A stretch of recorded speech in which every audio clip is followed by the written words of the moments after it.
welcome to DieCastRestos. It's Jason here with the 56B Fiat 1500. This model was in the range from 1966 until 1969.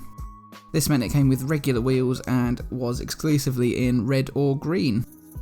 It also came with a plastic base on this model. All of the components are in place for this model, but you can see this is very dusty and dirty, and the original paintwork has been scuffed up quite a lot, so it's quite drab. The plastic work has just caked in dust and dirt and mud. You can see the original colour on the back here, above the original tow hook. So I picked up some Tamiya TS41, which is coral blue. As I'm showing you here, it's quite a similar match straight out the tin.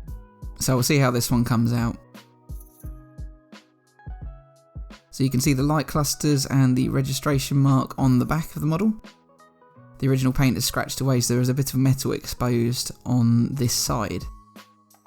The windscreen has been pushed in slightly here, and there is a slight crack in the windscreen, so I'm going to see what I can do about that.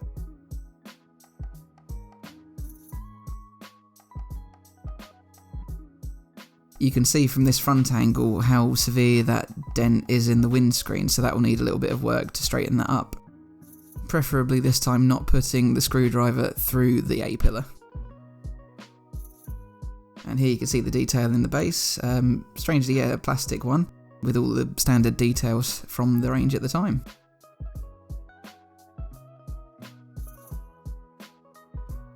So first up is the usual, a 4mm drill bit to remove the rear rivet. I then removed the rear wheels in order to help lever out the base. So you can see here I'm doing just that. The base comes out quite nicely. There's a bit of paint overspray on the base as well, may have been recoated at some point. The interior, all complete, just pops out over the rear rivet. And the windscreen is riveted in also. So after removing the rivet post using the same drill bit, I can just pop out the windscreen and then I can loosen up the luggage from the roof. And again, you can see the original colour underneath the luggage rack. Here are all the original components, all need a bit of work doing to them to clean them up. So ready for tapping the rear rivet post, I use a 1.5mm drill bit to drill it out.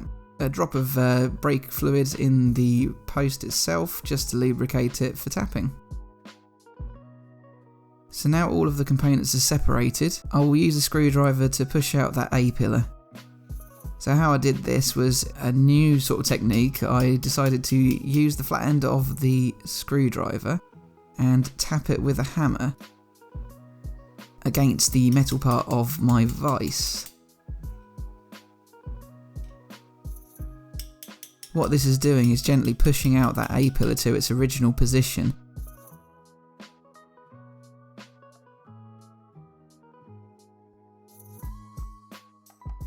Next, I cover the model in some paint stripper and use an old paintbrush to brush away over every surface of the model.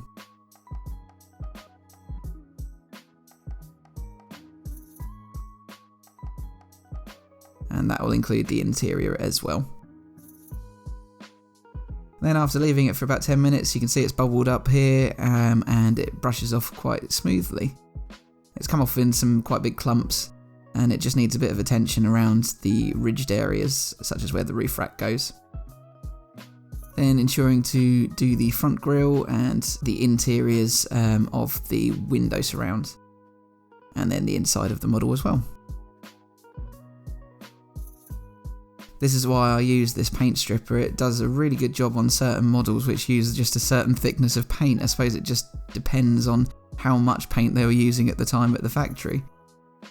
So I'll just use the wire brush to brush off the remnants there.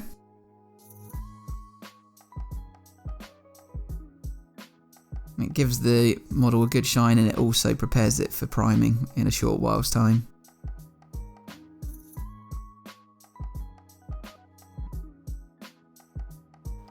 I'd exhausted my supply of the light grey Tamiya fine surface primer, so this time I decided to try the white one, see if it made any real difference.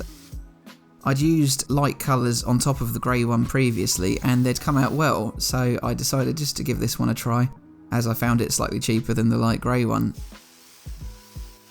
I didn't want to coat this too excessively.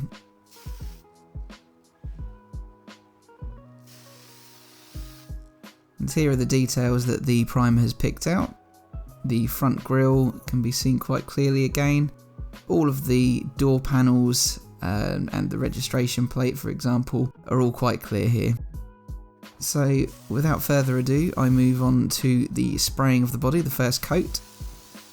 I really like this colour. It certainly suits the model. It's not too dissimilar to the original, and I can't imagine it's too dissimilar from some of the finishes that actually came out of the factory with the colour variation that is sometimes found.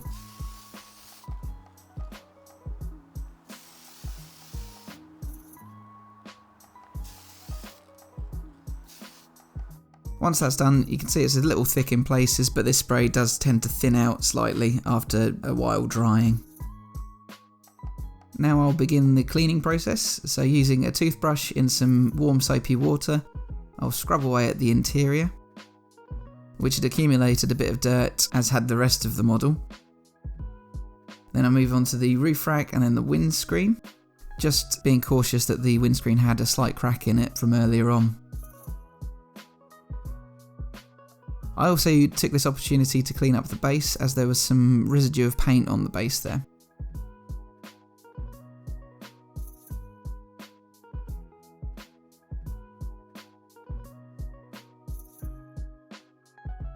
And taking an opportunity to do the suspension unit, and there's 4 good tyres with this one as well.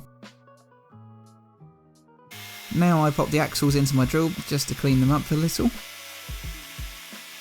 And then I'll use some Autosol on the windscreen, just to give that a bit of a buff up as well, because that was quite cloudy. And just rubbing away at it until it squeaks clean. The Fiat 1500 and 1300 models, named solely for their engine sizes, were produced by Fiat from 1961 until 1967, and they continued production in Yugoslavia as the Zastava 1500 and 1300 until 1979. I hope I pronounced that correctly.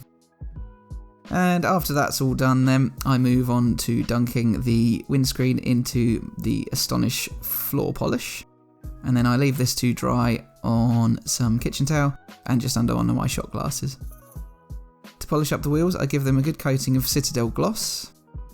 This just restores them back to their original form. Then I can tap them back onto the axle with a hammer against my vise. Now it's time for the reconstruction.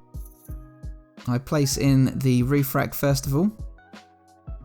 It simply pops back into place. There's 2 little lugs on either end. And it could have a variation depending on which way you want it to be facing. Then I'll pop the windscreen back into place. It just simply clicks back in. The windscreen just needs to go onto a little latch at the front of the model first of all. Always worth remembering. After that I can remove the screw which I'd left in for priming and spraying. And I can pop the interior back in.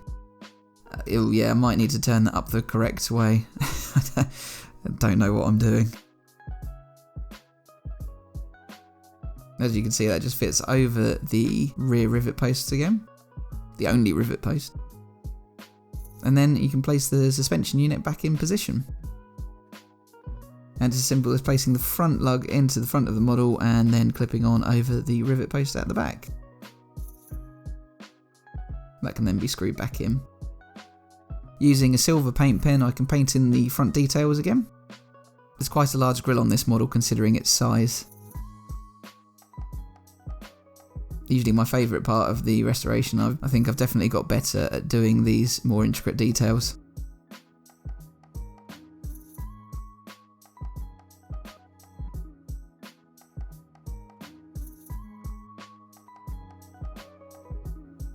And there we have it, the front details all filled in.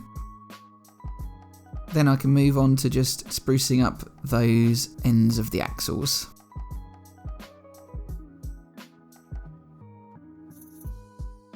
And so that is that for another restoration. I'll remind you again of what we started off with. The damaged A-pillar on the left-hand side, the passenger side of the vehicle. It is right-hand drive. The paintwork was in poor condition. The roof rack was just a bit scruffy, covered in dirt and dust. It really was crying out for a makeover because it's in complete condition otherwise. I would have thought completely valueless as it is because it was just so scruffy. Even with a bit of cleaning, I don't think it would have improved it in any way.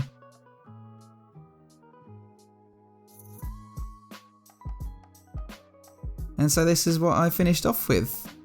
You can see the crack in the windscreen. I've decided since then I'm going to replace this because it doesn't feel complete unless I have done that. But aside from that, everything has been refreshed. It looks much better than it did anyway compared to what I picked it up as. I tried to buff out some of the scuffs on the luggage on the roof, but it wasn't completely perfect. If anyone's got any hints and tips as to how to restore these plastic parts, I'd love to hear from you.